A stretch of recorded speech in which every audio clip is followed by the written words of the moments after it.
जगन्नाथ प्रसाद निकट रे थिबा जीराबाड़ी ग्राम रे बहु पुरातन कालर महाप्रभु श्री रामचंद्र पाद एवं हनुमान विग्रह को पूजा करी आसुथिले जगहटी एक सुंदर परिवेश रे लोकायत अवसर रहितला हेले ग्रामर किछि सहृदयवान व्यक्तिंकर अक्लांत परिश्रम रे आज सेठारे एक सुंदर मंदिर प्रतिष्ठा होई परिछि जहा एक विराट बट वृक्ष तळे रहिछि पाखरे बोडा नदी कुळुकुळु नाद करी उत्तरायण मोड़ रे बहि जाउछि तार निकट रे थिबा प्रभु श्री रामंक मंदिर अवस्थित होइछि ज्येष्ठ शुक्ल सप्तमी रे रामपाद मंदिर रे प्रभु श्री रामचंद्र विग्रह प्रतिष्ठा एवं घृत यज्ञ सहित नाम यज्ञ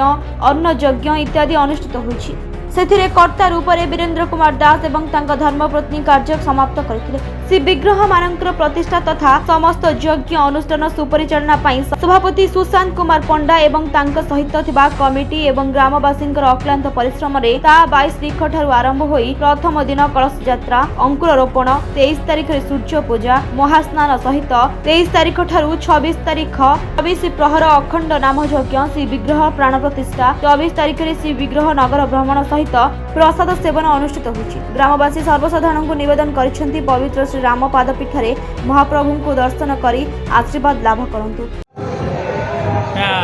आज जो आपण गाँव में मंदिर प्रतिष्ठा है विषय में कौन कहे ये जो मंदिर प्रतिष्ठा है यार पुनरुद्धार कहले अत्युक्ति हो नहीं कारण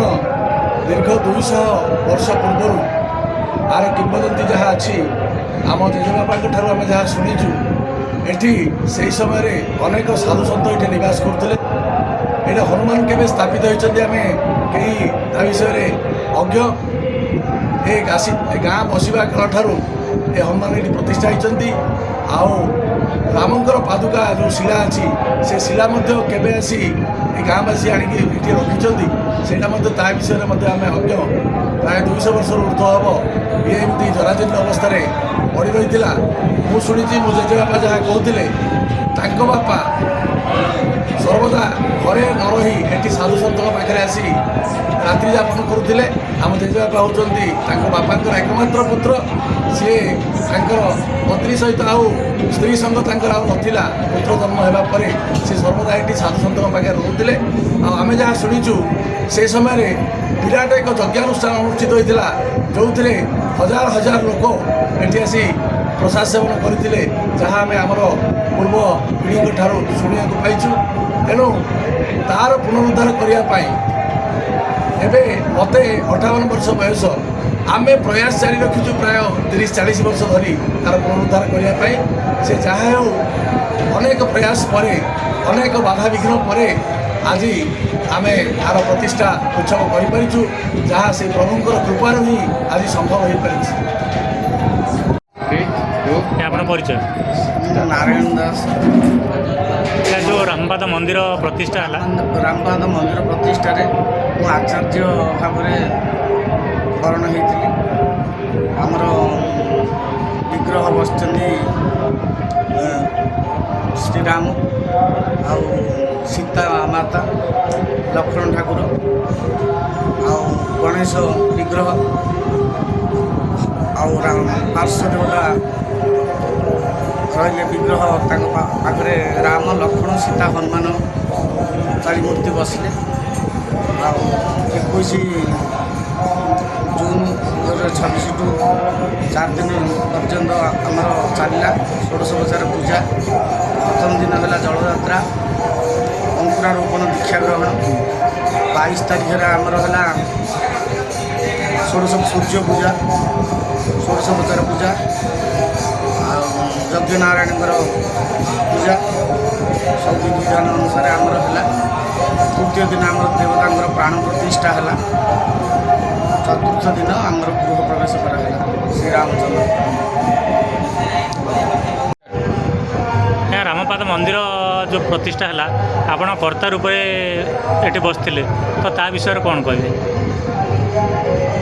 कौन विषय कह जय जगन्नाथ से रघुनाथ ही सबकि कर्ता तो मुझे बसनी मत गाँ तरफ कर्ता ही बसई कि गोटे कथा ये मंदिर हवा पछरे आर बहुत किंवदंती अच्छी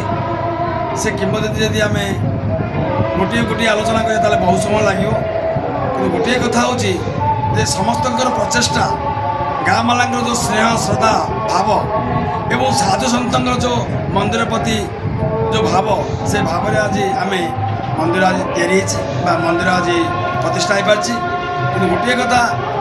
ଯେ ଏ ମନ୍ଦିର ଜିରୋ ଠାରୁ ହିରୋ ପର୍ଯ୍ୟନ୍ତ ମାନେ ଗରିବ ଠାରୁ ଧନୀ ପର୍ଯ୍ୟନ୍ତ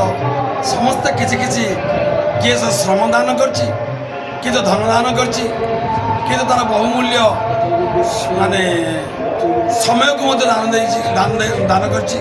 ଯାହାଫଳରେ କି ଆଜି ମନ୍ଦିର ପୂର୍ଣ୍ଣାଙ୍ଗ ହୋଇପାରିଛି। ଏବଂ ମନ୍ଦିର ପୂର୍ଣ୍ଣାଙ୍ଗ ହେବା ପାଇଁ ହେଲେ ଭଗବାନଙ୍କର କୃପା ଆହୁରି କେମିତି ହେବ, କାରଣ ଅନେକ କାମ ଆହୁରି ବାକି ଅଛି। ଇଏ ଯାହା ହେଇଛି କେବଳ ଚଳନୀୟ ହେଇଛି, ତେଣୁ ଭବିଷ୍ୟତରେ ଇଏ କିପରି ଗୋଟେ ବିରାଟ ମନ୍ଦିର ହେବ ଏବଂ ଓଡ଼ିଶାର ପୁରାତନ ମନ୍ଦିର ଭିତରେ ଇଏ ମଧ୍ୟ ନାମ ଅଛି। ଏଠି ରାମପାଦ ମନ୍ଦିର ନାଁ ଅଛି ଏବଂ